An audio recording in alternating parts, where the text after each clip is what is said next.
Kinshasa mbote tozana sangwa koyeba ke bozali ebele ya kolanda journal télévision lingala fasi ya mukolo lelo oyo ebandi na information na otuko yebisa bino que Seni sauf imprévu esengeli a publié ba résultats provisoires élections législatives pour na ba quelques provinces etikala ki pe Kinshasa ya kozela le 26 janvier zali koya kasi information ya makasi ezali ke bakangi ndeko moko ya Seni kuna na centre de compilation africaine ye azoki mbongo pona kozoba point ya bandeko mususu parmi bango Zakari Babas oyo a réagi na tinda na yango bolanda reportage oyo.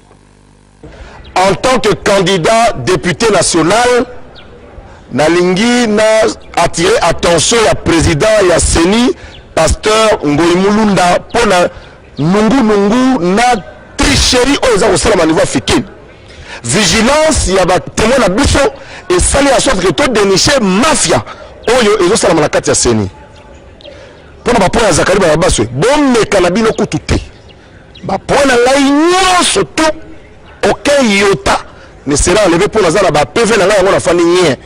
Ba point ya Zakari Babas ekotika na parti politique na ye oyo ezala kombo ya ULDC. Mais toza pe ko na ko senga pe boyi. Bato oyo bakangaki le 14 premier baza la prison.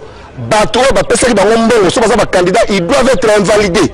Mwana mwasi oyo bauti kokanga ya lukunga yema bato oyo candidat bapesaki mbongo il faut bazala invalidé pour na ko permettre que bato oyo bakobima bazala bato oyo peuple aponi ya solo.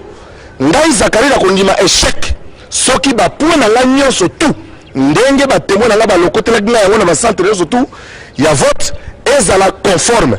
Mais soki ya nungu wana ekozala malamu mingi te oyo na yende ko kebisa ko faire attirer attention ya président ya biso ya Seni Ngoyibu na bureau mobimba bayebake na kati ya la centre de compilation il y a encore des brebis galeuses bato balingi mboka te o balingi avancement et salamate toyoki même milelo Maman Marie-Ange Lukiana aza kolela na ndenge ya kosakana te pona makambo salimi na changu kuna pe musala wana ya koyiba ba poya batu ezali yango wana na ebisi awa na kebisi bandiko sa Seni bafunga miso baza na angele bato basi bakangi déjà na bango na ba candidat bapesaki bango mbongo il faut bakena makala pe ba valider bato wana boye.